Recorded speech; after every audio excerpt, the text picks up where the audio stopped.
I sipped my tea, staring at everyone. We were on Kaz's sofa, and a quarter of an hour after we met him, none of us were sure of how to process the whole event. "So," Dr. Cruz began, "you two dated?" "Yeah," Kaz confirmed.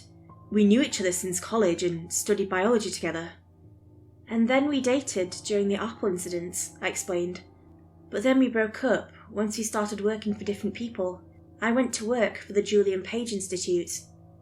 "And," Kaz said, "I was hired at Shepherd Technology."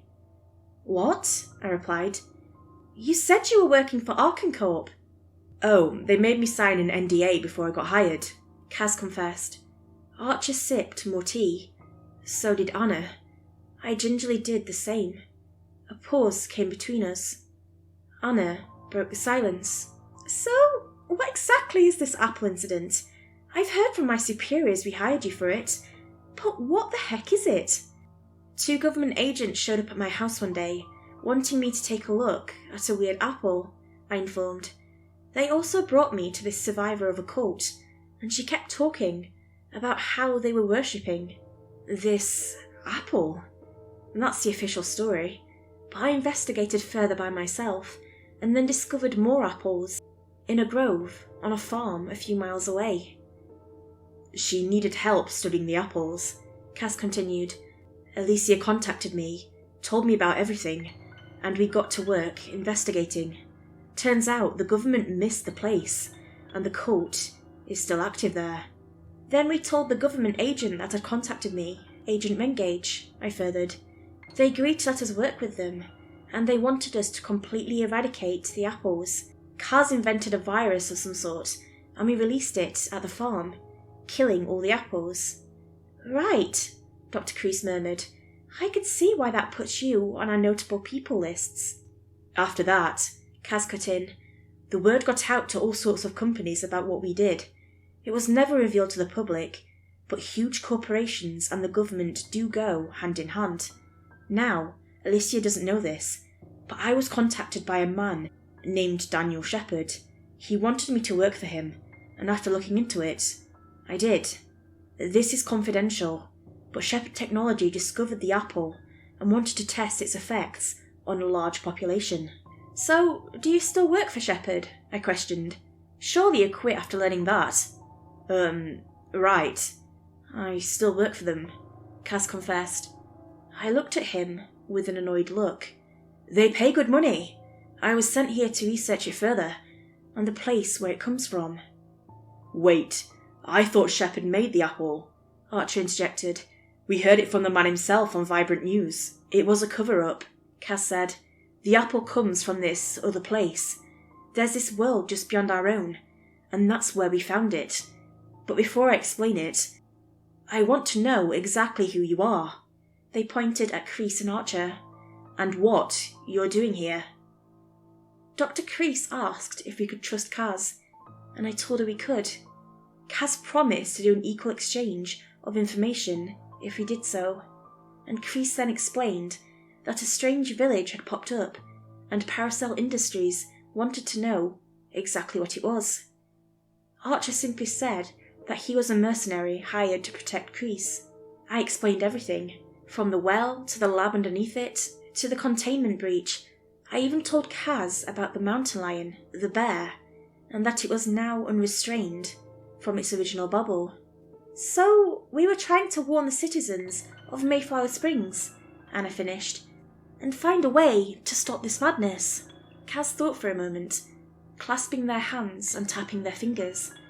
"That doesn't make sense." "Why not?" I inquired. "Because Jesper Carnosa is dead." Kaz sipped the tea. We looked at them, confused. We hadn't heard of anyone by the name of Jesper. Kaz seemed to notice that too. "He's a serial killer we managed to locate. We aren't sure if he's from our world exactly, but he had this bizarre ability to open doorways into the other place." "What do you mean, open doorways? And what is this other place?" Kreese pressed. "Well, he kills people, and wherever he leaves the corpses behind, a well forms. Kaz explained. And that well is a doorway to somewhere not of this world, always leading to a cavern, and notably, an upside-down church, just like you mentioned. We offered him a contract so we could study him, but he died a year ago, after he opened a doorway, and something came through, snapping his neck and dragging him into the well. What came through? Archer asked. The flesh? If you're referring to the infection, no, Kaz clarified. We didn't see much except hooks. We just heard his neck snapping, and he was pulled into the well. After that, all the wells we documented just vanished. The stones just sort of evaporated. Then he might still be alive, I decided. Or else, how do you explain the well at Mayflower Valley? I was told the village was formed a few months back. That's ridiculous, Kaz shot back. Nobody could possibly survive in the other place. The monstrosities that live there are far too dangerous for anything from our world to survive. Plus, the atmosphere there is toxic to us. All right, I murmured. What about the research lab in the other place? It was meant to be a long-running lab, but we quickly realised that the things there wouldn't let us stay long. We gathered as much data as we could, even explored beyond the cavern. There's more beyond the cavern, Kreese exclaimed. There's a whole world. The well's just all open to the same cave, Kaz clarified.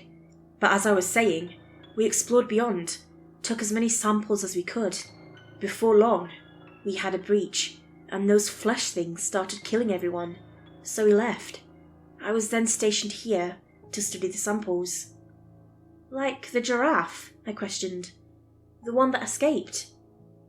What giraffe? Kaz flatly said. I informed them of the tracks. Kaz swore.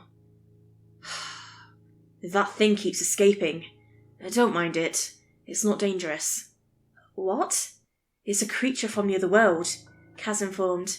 This building is built on top of a larger underground facility where we keep the samples. The giraffe is just a typical herbivorous animal. It probably escaped again. An underground facility, Kreese pointed out. Can we see? Sure.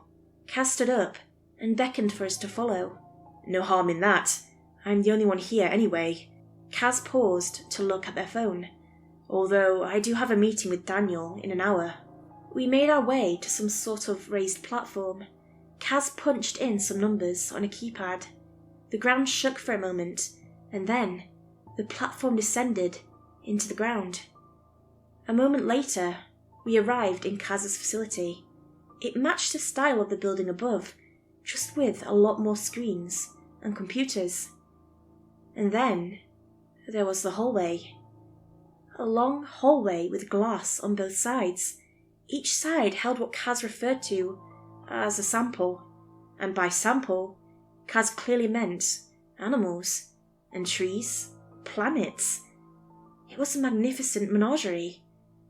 I saw Kreese's beam in amazement as Kaz led us into the hallway, watching the bizarre creatures featured on the glass-walled chambers. One particular one caught my eye. They looked like birds, but had 3 pairs of wings. But what really caught my eye was a very familiar tree with even more familiar apples. It's that cult apple, I whispered. Kaz nodded. One of the first things we found. I heard a hiss nearby and turned to check it out. It looked like some sort of giant lizard just ambling around in its environment, but its eyes were bulbous and white, like the mountain lions. Further, there were 6 eyes in total, matching 6 legs the albino creature had. Strangely, it wasn't translucent, and I couldn't see through its scaled skin. I think she's hungry, Kaz pointed out, tapping a few buttons on a screen. A small metal door opened in the chamber, releasing a goat. The lizard creature turned to the goat, splashing water everywhere, and lunged at it, seizing it by the neck. Then, like a crocodile, it threw itself and the goat into the water, drowning it. I watched the water run red with blood, obscuring my view. A moment later, the reptile emerged above the water, making its way to land. and then proceeding to feast on its prey. "So, why the exchange of information?" I asked. "Don't you have an NDA?" "You guys have guns. I have a kitchen knife," Kaz complained. "Plus, if the situation is as dire as you say it is, the more information shared, the faster this can be resolved. I'm sure Daniel will understand when he gets here in an hour." "I hope," I replied. We walked some more, looking at the zoo of creatures. There were things that resembled sharks, yet were smaller, and glowed in the dark. I saw a cage filled in a black fog, with only a light. I looked closer at a light, revealing that it looked like a human baby. It seemed to notice my observation, and the baby started crying, though its mouth didn't move. It looked like the child was hooked on a string. Creepy. I also saw a bear creature, one similar to what I'd seen in the village. There were two in its cage, a parent and a cub. I heard Kaz whistle as they fed the bears. Salmon came out, and despite these bears being otherworldly, they seemed to enjoy it all the same. Another section of the hall that fascinated me was what seemed to be the aerial world of the other place. There were round beings full of gas that floated, and glowing dots that got snatched out of the air by agile UFO-shaped beasts. At last, we arrived at an empty cage. The cage had a pipe in the ceiling that was bent. Kaz explained this is where the giraffe thing had been. The creature was squid-like and could fit through any hole. The sound of a doorbell filled the air, and we realised that Daniel Shepherd had arrived. "You guys stay down here. Try not to break anything. I have to get the boss down here." Kaz promptly left, running back to the platform, waving goodbye and ascending. We were now left alone, and Archer pulled me to the side. "We're too late," Archer informed.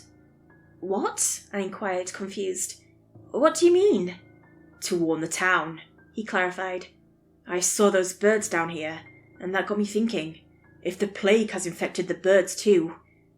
"Then we're already too late," I whispered, understanding. "Birds have probably reached civilization by now." "So, now what?" Kreese murmured. "Ideally, Shepherd technology helps us out, and somehow we stop the disease," I answered. "What about Quint?" Archer reminded. "He might be at the hiker shelter." "Right," I remembered.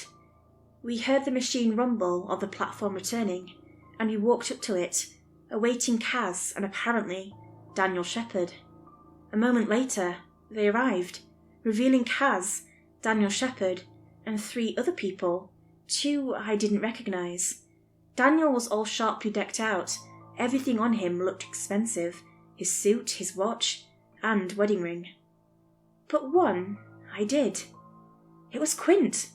His hands were tied, and the 2 others were flanking him, making sure he didn't try anything.